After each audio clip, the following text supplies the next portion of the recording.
marka waxa weeye inaan isweydiino marka maxaa dawlad walbaba oo Soomaaliya timaada maxay u hana qaadi weyd maxay u kici weyd inaan isweydiinaa la rabaa oo kulligoodna isku problem ay wada qabaan waxaan idin sheegayaa 5 qodob yaan aaminsanahay inay tahay tan ugu horeysa waxa weeye bacdama ilaahay uu nagu abuuray meel wanaagsan adduunka meel wanaagsan nooga abuuray bacdama dalkeenu dal khayraad leh uu yahay bacdama dadkeenu ay yihiin dad hal dad ah oo xitaa ilaahay sunna uu ka wada dhigay wadamo badan muslimiin waxa jirta shiica leh muslim ilaahay naga dhigay muslim sunnana naga sii dhigay dadkeenu ay isku luqad ay ku fahmi karaan ay tahay dad ehel ah oo kulli si un xiriir u leh ay yihiin isku dhaqanna aan nahay intaas waxa dheer dad ilaahay aqli siiyay oo firfircoonin ku darsadan aan nahay dawlado badan yaa waxay u arkeen haddaan intaas aan nabad ku helno inaan khatar ku nahay iyaga taas waa xaqiiqa dawladahaas iyo shakhsiyaadkaas aaminsan Soomaaliya haddii istaagto inay dib ku tahay waxay ahaayeen problem joogto ah oo faragelin toos ah iyo mid dadbanba Soomaaliya ku hayay laga soo bilaabo maalintii dawladda dhexe ee burburtay qofkii aan taas ogeyn anaa u sheegaya Soomaaliya waxyaabaha ay la qaadi weyday waxa kamid ahaa waa nalaga baqay xaqiiqatan khayraad uu Ilaahayna siiyay aqoon waa leenahay dibadaha loo baxay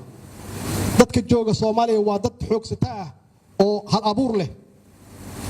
marka waxa loo arkay inaan khatar ku nahay meel badan khataraan ku nahay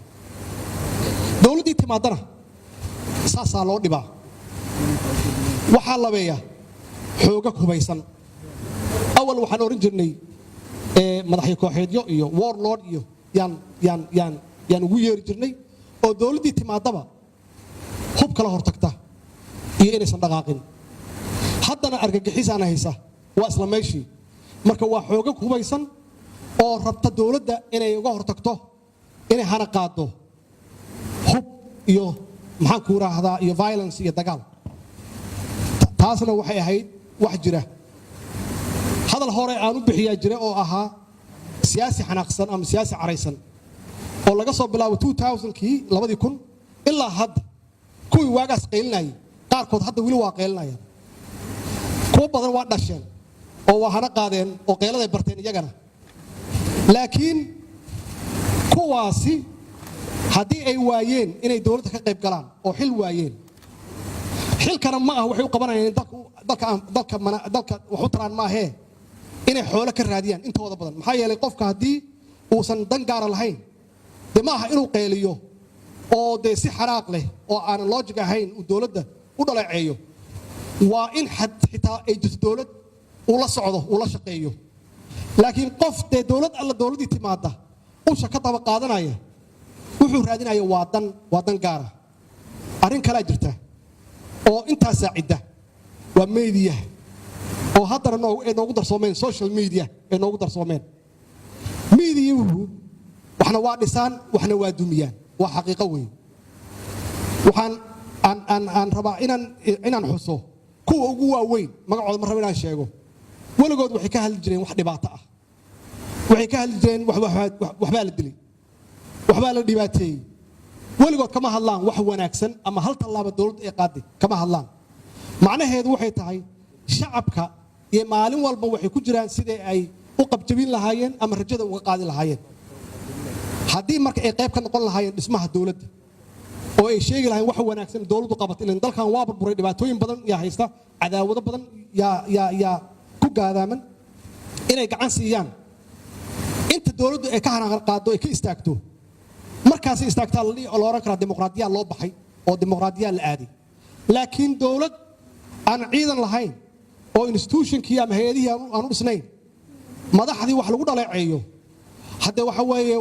waa runtii waa dadaan qayb ka ahayn ee horumarka iyo dhismaha dalka waxaan rajaynaynaa insha Allah miidiyuhu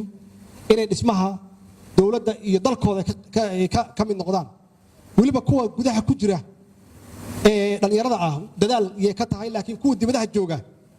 culays dhaqaalaha haysta xaqiiqatan maxaa yeelay waxay ku jiraan mortgage wax la yiraahdo deeman iyo ku jiraan marka waa inay sensational ka dhigaan idaacaddii wax daran inay sheegaan si loo dhageysto u niximaayaan dadka Soomaaliyeed iyo meesha ka yimaadeen u niximaayaan waxa mas'uuliyadda kaliya ka saaran tahay waxay tahay caa'iladooda bes iyo baabuurka xunka ah ee wataan oo deenka ah iyo guriga ay ku jiraan ma arkayaan caruurta meel loo soo celiyo iyo mustaqbal loo sameeyo ma arkaan waxay ka hadlaan waxa ay shabaab samaysay waxay ka hadlaan waxa dadka qalbi jabin kara waxay ka hadlaan waxa dawladda iyo shacabka iska horkeeni kara iyagana ilaahay waxaan ka baryaynaa inaysan ka fakerin noloshooda kaliya ay xoogaa dalkan wax ku darsadaan maxaa yeelay waxbay ku leeyihiin